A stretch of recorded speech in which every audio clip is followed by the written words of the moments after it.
Vedant, welcome.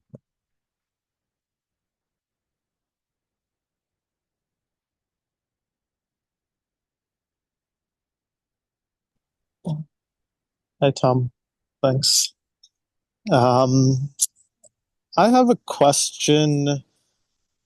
I guess it's the preamble to Who Am I? And every time I read it, I feel like I'm missing something, like there's a sentence missing or a logical something missing. And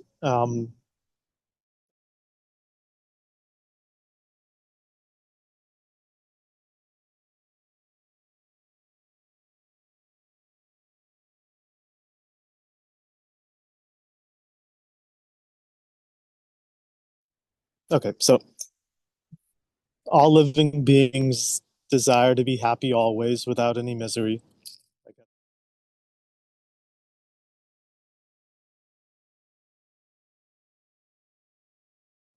I get that. In everyone, there is observed supreme love for oneself.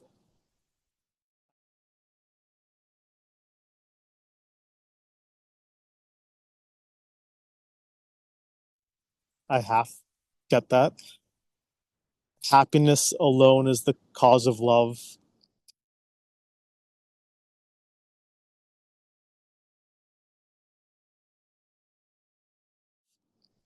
I don't think I get that.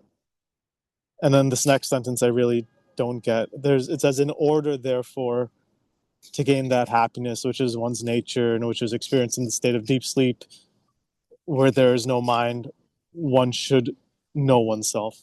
So,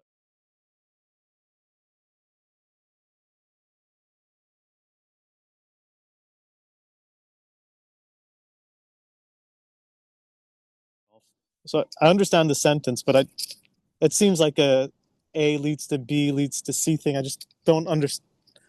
It seems like there's a logical chain there, and I don't understand the logical chain. It's just I see a true thing, a true thing, a true thing, a true thing, but like the therefore, I Oh, guess throws me off. Yeah, no, maybe it's it's not important, but every time I read it, I'm like, what am I missing? no, no. I love the question. It's a very good question. It's a very good question. It shows me your approach in the teachings in a diligent way. Very good question. And it's a really long sentence. That is all one sentence that Vedant read to us. There's no full stops. It's all commas. There is another sentence in the um that preamble, as you say, the invocatory verse. The entire invocatory, that first paragraph of Who Am I, um, is two sentences long, and the first sentence takes in the collected works here, which I'm looking at now. It's one, two, three, four, five, six, seven. It's 8 lines, roughly, maybe just over 7 lines. And most of that, one, two, three, four, five, six lines is just one sentence. That's the sentence that Vedant read to us.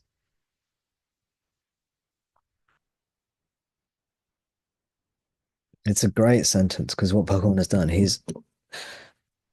um he's just shoved a whole load of teaching in to one sentence. He's in a way he's not respecting you because he's not explaining it. But in another way, he's giving you supreme respect because he's assuming you'll be able to understand it if you apply yourself to it, you see. So he's giving you a lot of respect by saying, look, if you study this one sentence, a lot of truth's going to come out. And this is a very special paragraph from my point of view, at least, because with the text, Who am I? It is a record of questions and answers he gave in response to a devotee. The entire text is a record of questions and answers, a conversation he had with the devotee. But this introductory paragraph is not.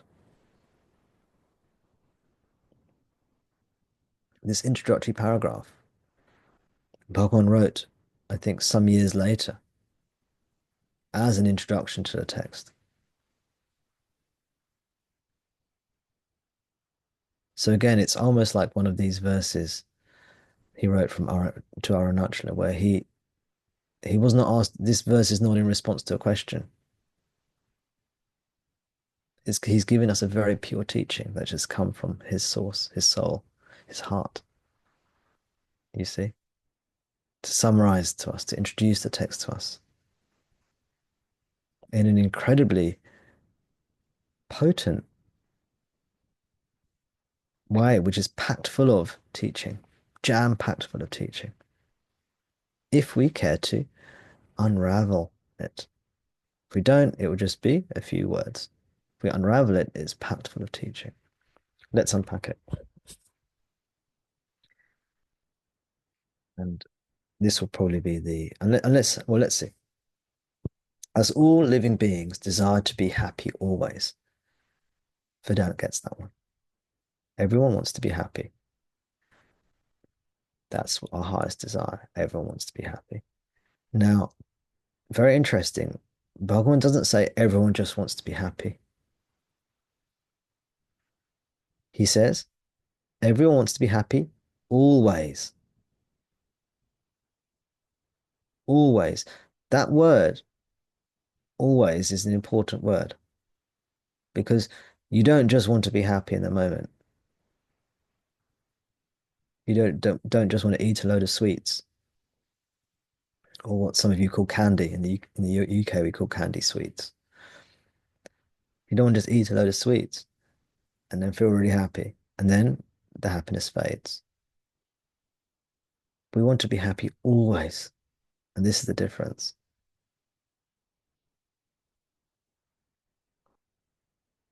This is why we desire to know what we are. We desire liberation because we desire always. We don't just want to be happy for a moment. We want to be.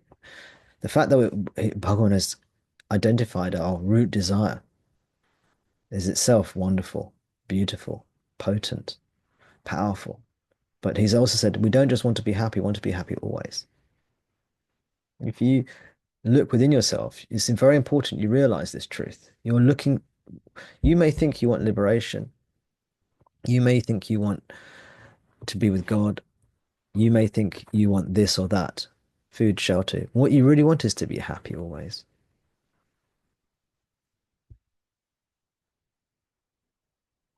Bhagavan has nailed it, as he often does.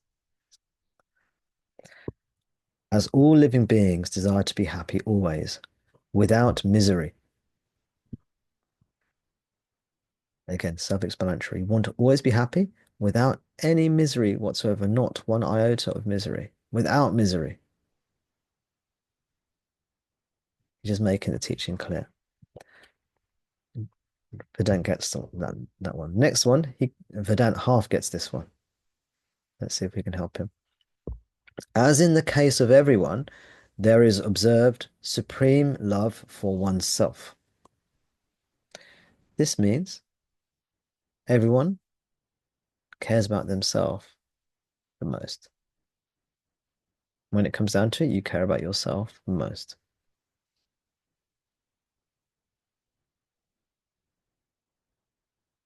I'll read the sentence again. As in the case of everyone, there is observed supreme love for one's self. This is a translation. I don't know if it's worded differently in Tamil. But it means supreme love for oneself means you love yourself the most. Means you care about your own happiness the most. You may consider yourself to be a very kind, loving, giving person. Yes, that's the sarcasm you can note in my voice there. Very kind, loving, moral, giving person. But when it comes down to it, you care about yourself the most. You just have to be put in an extreme enough situation, and all your loving, kind, loving disposition, much of it will fade. I'm not saying all of it, much of it will fade. I'm not saying you're not capable of doing any selfless acts, but it'll be conditioned. It'll be conditional. Why? It'll be your conditions because you care about yourself the most. You may do some selfless acts in some circumstances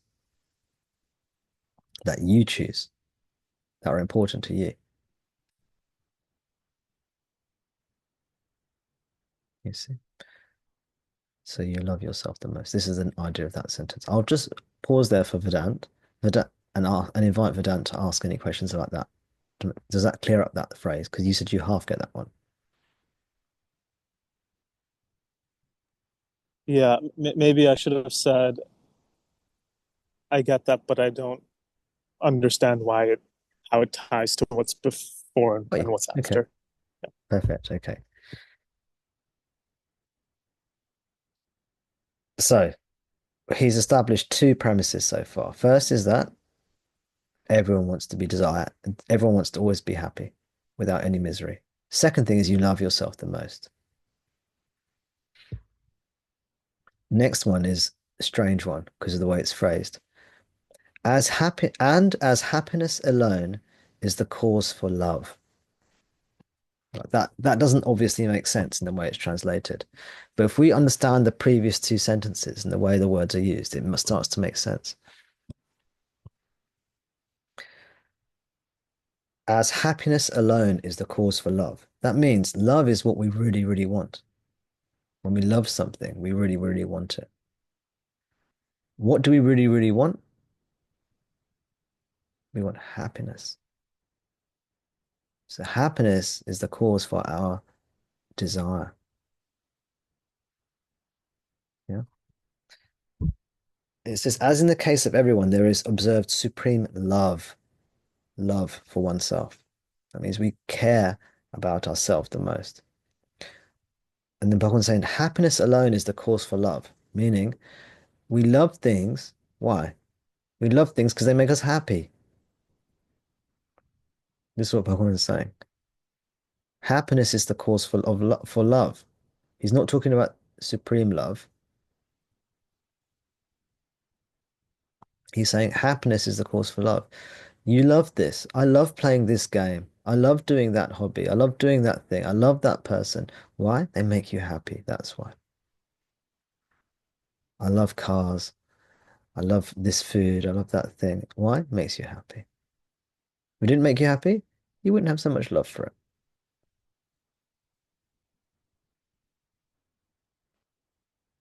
You know, if you find the man or the woman of your dreams, or the person of your dreams, and they're just so beautiful, so attractive, and you love to be around them, and they make you feel really good, that's great.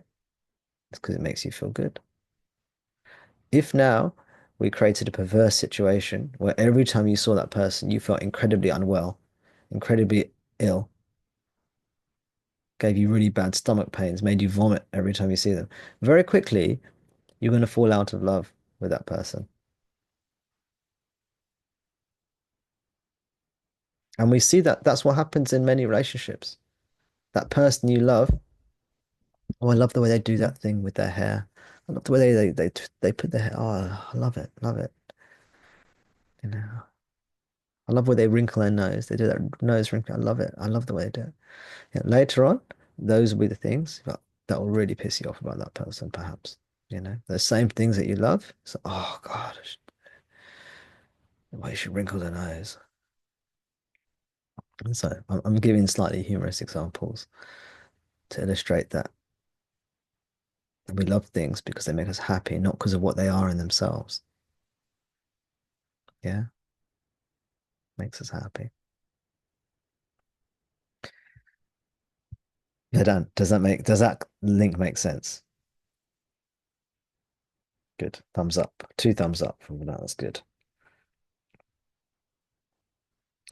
As all living beings desire to be happy always without misery, as in the case of everyone, there is observed supreme happiness, supreme love for oneself. And as happiness alone is the cause for love, in order to gain that happiness, which is one's nature,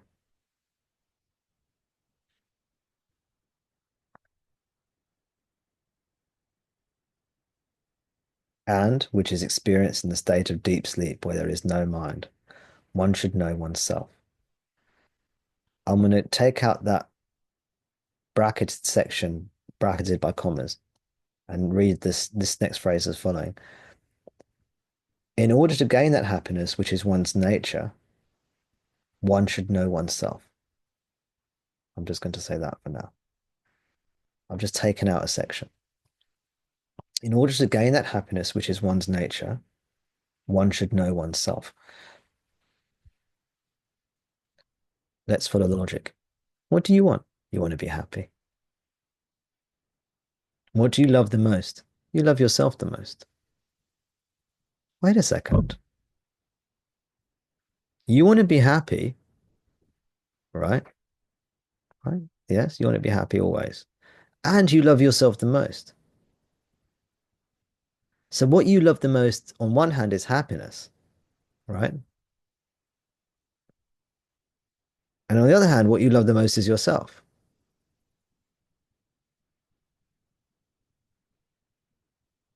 Do you see? Bhagavan is then saying, therefore, you are happiness. Happiness is you. They're the same freaking thing. You see?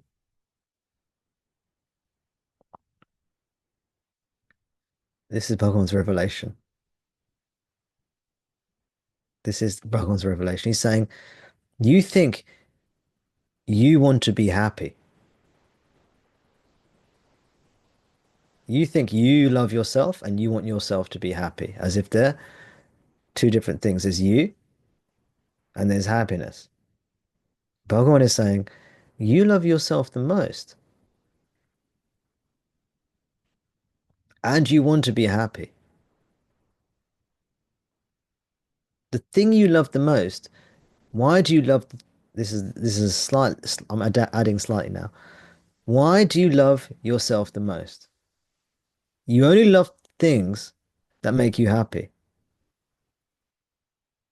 Bhagavan says we only love things because they make us happy, right? Happiness is the cause of love, he says. We only love things if they make us happy. Therefore, we must be happiness.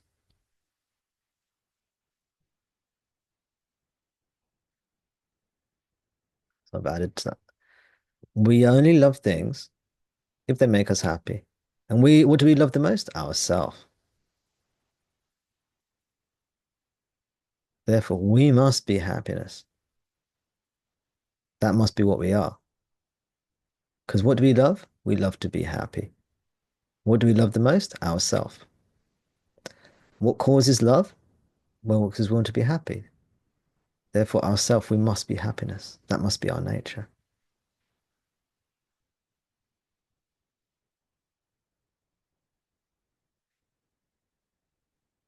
Right? Vedant, what do you think? I think there's like a fuzzy kind of logic that, like I noticed this when I'm reading um, recently, Path of Sri Ramana Part Two, which is kind of like kind of stating spiritual facts that I probably agree with, but then saying A implies B implies C, which like if you're looking at it from like a logic or math perspective, you'd be like, this isn't a proof. So in my mind, this is like one of these things where Yeah. like if like philosophically this isn't a So tell me proof. the problems with But this. I agree with Tell me the logical errors or the problems with this. um but I think there's lots of like every I don't know if this is the specific one, but it feels like it kind of rhymes with like every human is a man and Aristotle and Samantha is a human, so Samantha must be a man. I feel like there's one of these things going on where like the Oh, arrows geez. are pointed in the wrong. It's fine. Like I don't yeah. I think I have to spend some time with it and see if it's actually that case or not. It's kind of irrelevant if it is that case or not. But at first blush, it kind of Yeah, feels no, that there way. are Yeah. certain what are those statements called? You know, you've got those three what there's a word for them. I can't remember what they're called now. Are they Socratic statements or something like that they're called? Yeah. And Yeah. I think Socrates came up with several of these Yeah. logical inconsistencies you can have. Yeah. You know, it's something like, yeah, there is a woman called Sophie. Everyone called Sophie is a woman. Therefore, all women are Yeah. called Sophie.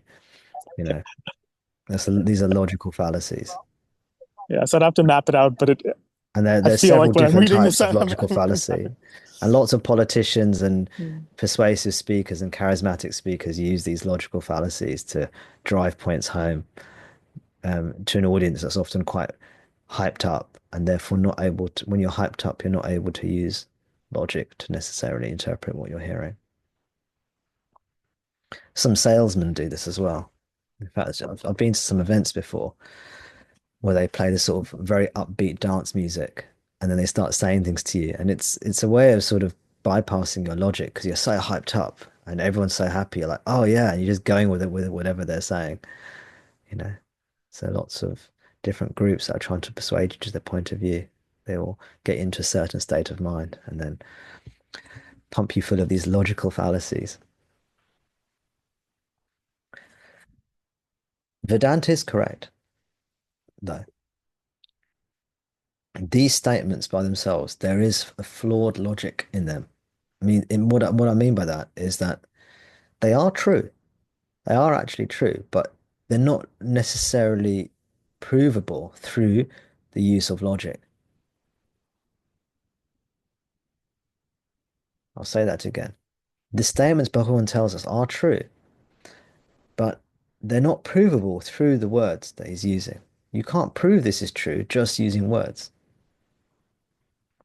What this really is a revelation on one hand.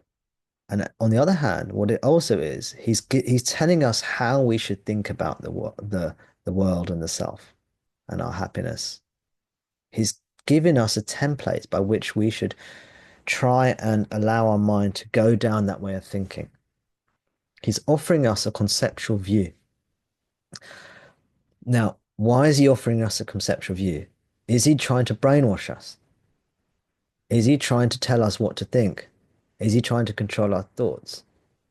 No. He is saying, if you adopt this conceptual view, this will help you in your spiritual practice.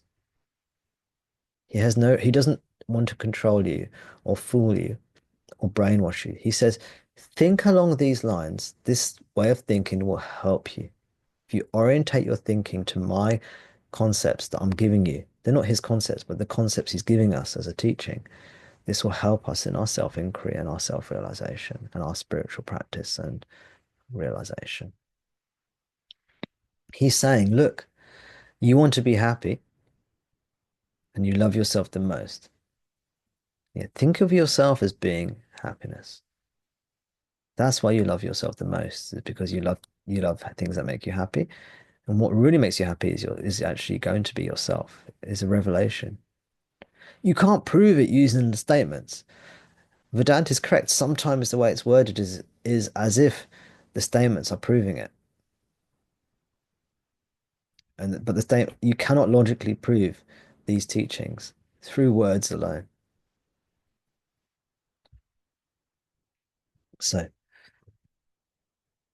in order to gain that happiness, one should know oneself. Bhagavan is saying our true nature is happiness. We love ourselves the most. Why? Because we are happiness. How to attain this happiness that we want? We should know ourselves. We should know ourselves. In order to gain that happiness, which is one's nature and which is experienced in the state of deep sleep, where there is no mind, one should know oneself. It's a huge clue he's slipped in.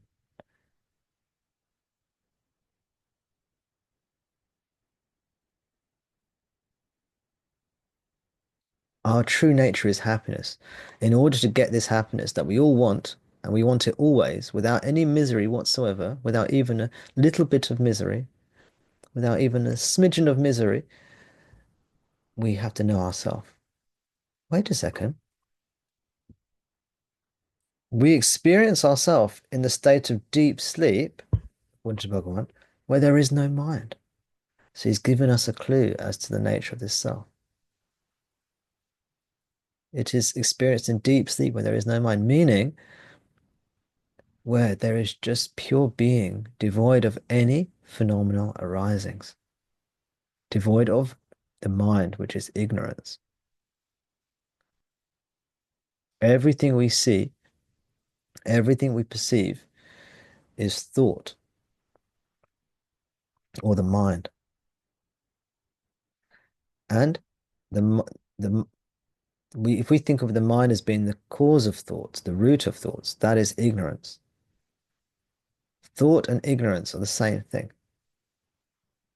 Mind and ignorance are the same thing. Bhagavan is telling, and this he explains this in the text. Later on, he'll tell us that all things are just thoughts. And when there's no thought, meaning when there's no ignorance, there is the self. And he talks about what that means and the implications. But here in the introductory paragraph, he's just summarizing the teaching, densely packing the teaching in for those who are willing to unpack it. And for those who aren't willing to unpack it, they will just gloss over it.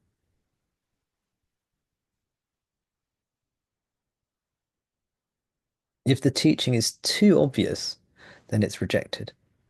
No one will read these texts. They'll think it's the ravings and rantings and ravings of a madman. But when it's written like this, densely packed in, it's there for the people who want to unpack it. But for the people who don't want to unpack it, it is hidden. It's hidden in plain sight. The radical nature of these teachings is hidden. So this way, the teaching gets propagated, it gets widely read, and then it's allowed to unfold, or it's unfolded naturally to those who are interested. And to those who are not interested, they just read it. It doesn't really make much sense. It sounds a bit confusing. It sounds kind of nice at the same time. Bhagavan is saying deep sleep is our true nature. In deep sleep, there's no mind, there's no ignorance whatsoever. That is what we are. From the point of view of the waking state, we conceive of deep sleep as being a temporary state that comes and goes. But when we know it truly as it is our self.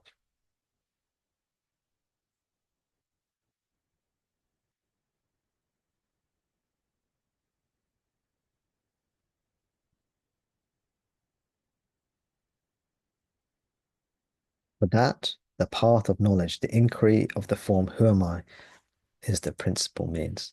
Yeah? See how open he is? He says, look, the principal means. He doesn't say the only way. He says the main way, the principal means the main way to get this happiness is through self-inquiry. Later on in the text, buried in one of the answers, he says self-inquiry is the only way. But here in the introduction, he doesn't want to scare everyone. He gives the teaching. He says self-inquiry is the main way.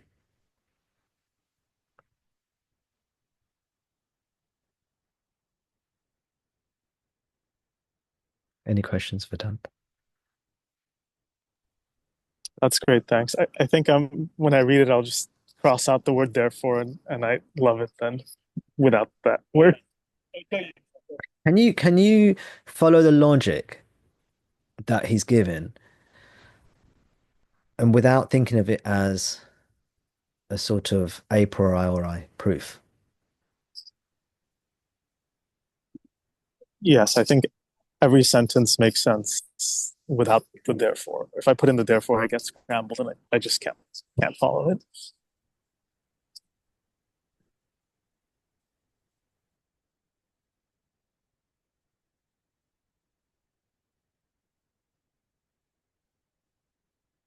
As all living beings desire to be happy always, without misery.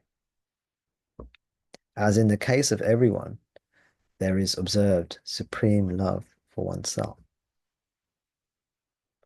And as happiness alone is the cause for love, in order to gain that happiness, which is one's nature and which is experienced in the state of deep sleep, where there is no mind, one should know oneself. For that, the path of knowledge, the inquiry of the form, who am I, is the principal means. Principal means.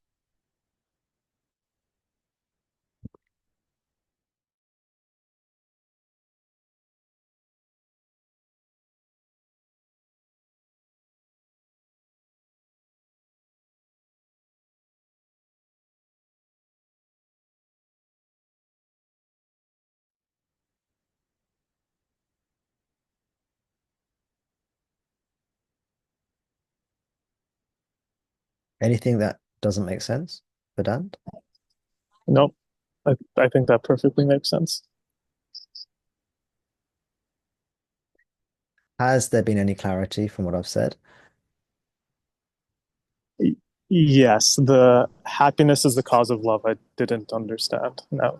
I mean, That's the bit, that's the phrase that people don't get. yeah, I'd seen it in a more expanded version, but I didn't make the connection that this was a summary of the more expanded version. So, yes. Very good. See, again, one more time, everyone. This is a difficult sentence. It's a long sentence. Everyone wants to be happy without any misery. Everyone loves themselves the most. We only love things that make us happy. This is the link. We only love things that make us happy. Therefore, we must be happiness. Now, Vedanta doesn't like to use the word therefore, but the word therefore is not actually given, there's the word therefore is not actually in the sentence that he's written. He's used the word as, which basically means therefore in this context, and as happiness alone. But he's saying, you want to be happy, you love yourself the most, but you only love things that make you happy. Therefore, you must be happiness.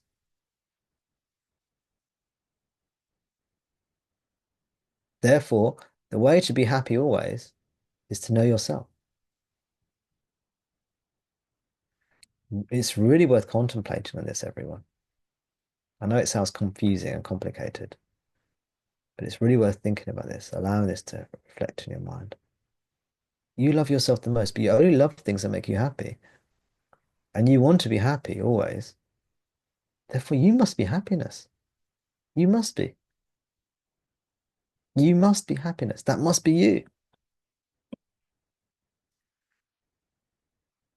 If you were sickness, if you were pain and misery, you wouldn't love yourself. But why do you love yourself? It's because you always want to be happy, and your nature is happiness. That's why you love yourself. This is Bhagavan's logic. Can I jump in with where I think the logic gap is? Yeah, When go you for it. when you say we love things because they give us happiness, I think most people interpret that as loving objects that give us happiness. Correct. And so I feel like that sentence applies to objects, But we consider ourselves to be an object. but not in the way that he's saying self. He is. Like He's he's saying saying self as you love subject. yourself the most. No, he's saying you love yourself the most as an object. Whether you consider yourself to, most people consider themselves to be an object. So they love themselves the most. That's why they care about they can't bear the body mind to be damaged. And they spend hours and hours worrying about their hair and nails or clothes and what this person said to me and what that person said to me and what person this person didn't say to me and what that person didn't say to me. Meanwhile, there are wars and heinous crimes occurring in other parts of the world that we don't really care that much about, that don't bother us as much as a broken nail or, a bad haircut.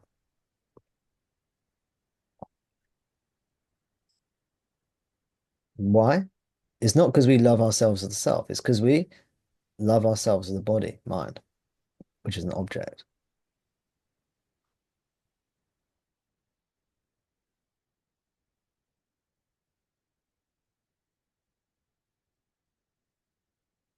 Now, you can find holes in this logic.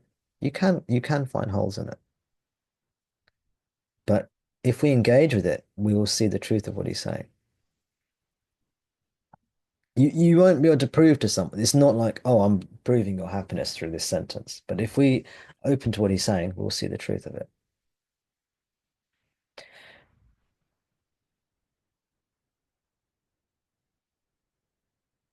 Now your own nature is experienced every night in deep sleep where there is no mind. This is a big clue. It's a clue to what self-inquiry is and what self-inquiry isn't. Because we have to discover this deep sleep consciously. This is the extreme depth of silence that is required. It's not just a superficial silence of the mind. Therefore, the main way is self-inquiry for my.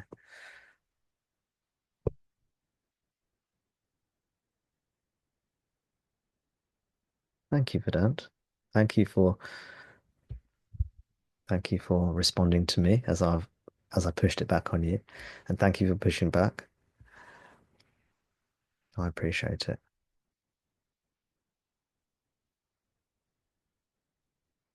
You are correct. There are many places, not just here. This may not be the best example, actually, but there are many better examples of places where logic is used and it's not really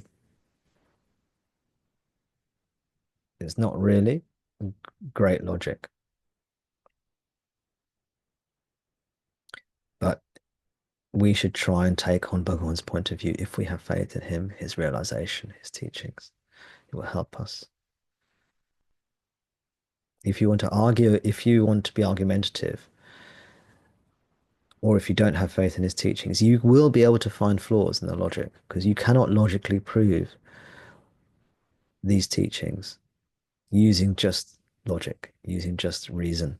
So there are some books that will claim there are some books written by Vedanta teachers who claim to prove the existence of the self, who claim to prove the existence that you are Brahman and that there is this impersonal, impersonal ultimate reality called Brahman.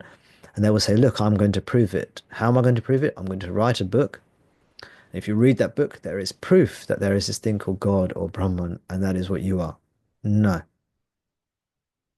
no, you cannot prove this through philosophy, through concepts, through words, through verbiage. You cannot prove that there is anything called the self through words alone.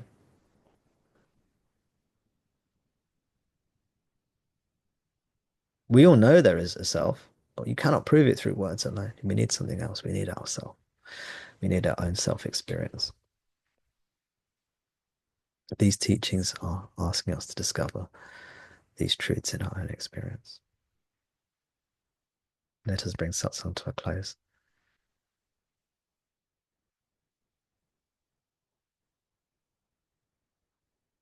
Thank you.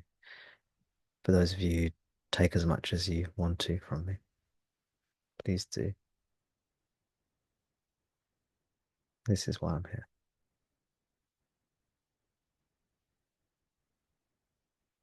Don't worry about me.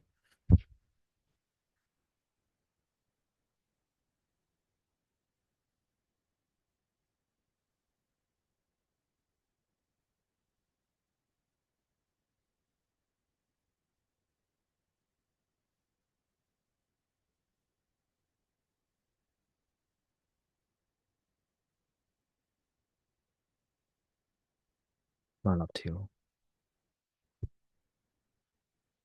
You are Bhagavan. You are Ramana. Be yourself. Know yourself. Thank you.